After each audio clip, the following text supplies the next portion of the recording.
네, 내연남과 짜고 니코틴 원액으로 남편을 숨지게 한 아내가 경찰에 붙잡혔습니다. 박상현 기자, 네. 니코틴 원액으로 남편을 죽인다? 이 뭐 셜록 홈즈 그쵸? 소설 같은 데서나 네. 추리 소설에서는 나올 법한 사건이네요. 어떻게 네. 된 일이에요? 이거 자체가 일단 사망 사건은 지난 4월에 발생을 했습니다. 이미. 어. 그러니까 부인이 남편이 이제 죽었다고 신고를 해서 이제 변사 처리가 된 건데 경찰이 조사를 해보니까 예. 남편이 이상해서 조사를 해보니까 국과수에서 해보니까 예. 그 니코틴 성분과 졸피뎀 성분이 나왔어요.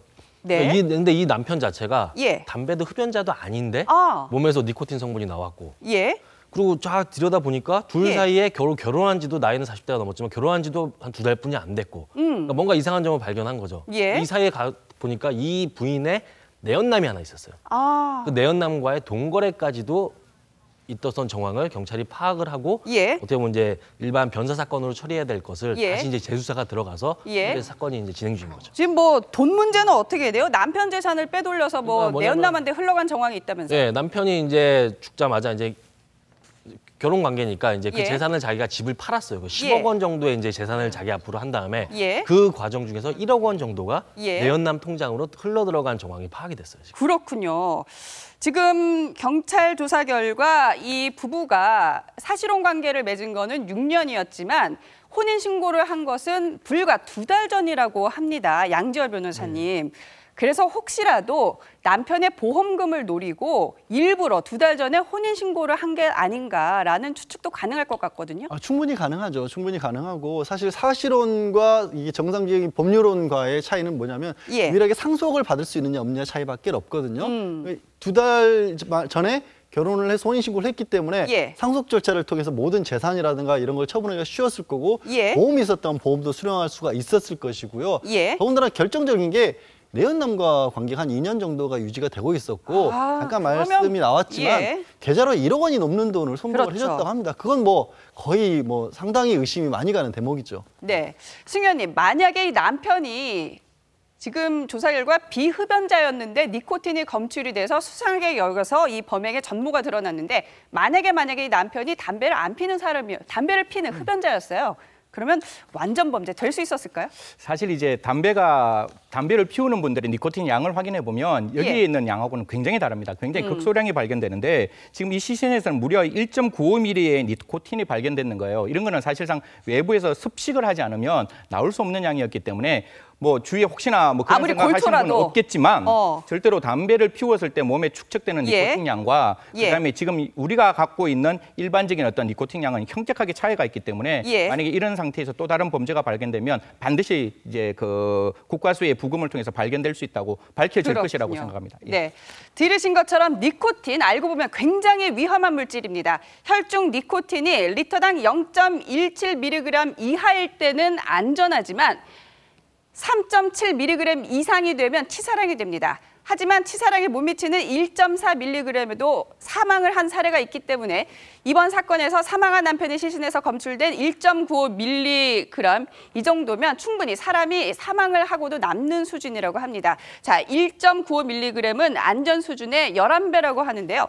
박상현 기자, 니코틴 이렇게 살인 도구로도 쓰일 수 있잖아요. 굉장히 관리를 잘해야 될 것 같은데요. 그러니까 일단 국내에서는 일단 법규상은 유통이나 판매가 금지돼 있어요. 원액이요. 원액 자체가 99.9%인 퓨어 이제 니코틴 원액은 판매가 예. 금지돼 있는데 이제 최근에 이게 이제 유통이 되기 시작한 게 어떤 이유 때문에 전자담배 인구가 늘어나면서 보통 전자담배를 하시는 분들이 예. 니코틴 원액이 이제 희석이 된 걸 사는 게 아니라 가격을 저렴하게 하기 위해서 니코틴 원액과 희석용액을 2개를 사서 사용을 하거든요. 근데 이게 보통 중국의 이제 인터넷 사이트를 통해서 국내로 들어오게 되거든요. 이거 자체가 뭐 비싸요. 퓨어 원액 자체가 뭐 $10 그 정도 하니까 이게 이제 음성적으로 되다 보니까 예전보다는 니코틴 원액을 구하기가 좀 더 쉬워진 거죠. 그렇군요. 저희가 직접 니코틴 원액을 판매하는 해외 업자와 접촉을 해봤습니다. 무슨 얘기를 하는지 들어볼까요?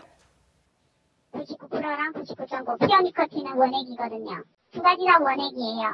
퓨어 니코틴 다루실 때 아무래도 니코틴 원액이다 보니까 위험하거든요. 마스크 쓰시고 장갑 사용하셔서 희석하시면 되세요. 저희 지금 회사가 중국 상해에 있어요. 배송 출고 완료 후 3일에서 5일 정도 걸려요. 31,000원 정도 나와요. 자, 원액 10ml에 3만 원 정도를 하면 한 6병, 거의 한 20만 원 돈이면요. 사람을 살해할 수도 있는 니코틴 원액을 충분히 해외 직구로도 살 수 있다는 얘기거든요. 양지열 변호사님, 이번 사건에서는 니코틴을 사용한 타살 사건은 처음이지만 사실 니코틴을 이용한 자살 사건들은 종종 있었다면서요? 뭐 올해 같은 경우도 3월에서도 뭐 부산에서도 한 남성이 그랬었고요. 7월에도 뭐 20대 여성 같은 경우도 원액을 이용해서 자살하는 그런 사건이 있었고요. 사실 이미 2014년 경에 대학 논문 같은 것도 나왔습니다. 예. 니코틴이 얼마나 위험한지. 그리고 현재도 사실은 유독물질로 관리가 돼서 허가받지 않으면 취급할 수 없도록 돼 있긴 한데 아까 설명하신 것처럼 이게 지금 전자담배 때문에 굉장히 유통이 많이 되고 있어요. 이거 정확하게 관리하지 않으면 이게 또 다른 살인 무기 내지는 또 다른 자살 도구 이런 식으로 많이 예. 남용될 여지가 있어서 제가 이 사건 접하고 가장 처음 걱정한 게 그거였어요. 이거 물론 당연히 체내에서 검출되니까 절대로 도구로는 쓸 수 없겠지만 예. 이게 함부로 남용될 여지가 너무 큰 물질인 거죠. 예. 네. 이 아내 송 씨는 범행을 은폐하려 했던 의혹까지 받고 있습니다. 이 사건을 수사하고 있는 경찰 얘기 직접 들어봅니다. 장례 업체에 신고를 해서 장례 절차를 밟으려고 한 것을 장례 업체 직원이 경찰에 신고를 해야지 장례를 칠 수 있다. 이런 내용을 받고 수사한 결과 좀 이상한 점이 많아갖고 변사자를 부검하니까 니코틴 중독이 확인돼서 수사를 착수하게 되었습니다. 박 기자, 얘기를 들어보니까 이 아내는 이 남편 뭐 부랴부랴 허겁지겁 장례 치르려고 뭐 서둘렀던 모양이에요. 예, 그러니까 일단 장례 업체에 가장 먼저 연락을 해서 남편이 죽었는데 장례 업체 빨리 장례를 치러달라. 예. 근데 장례 업체도 당황스러운 거죠. 갑자기 부인이 연락을 해서 묻지도 따지지도 말고. 빨리 장례를 치러달라고 말을 하니. 예.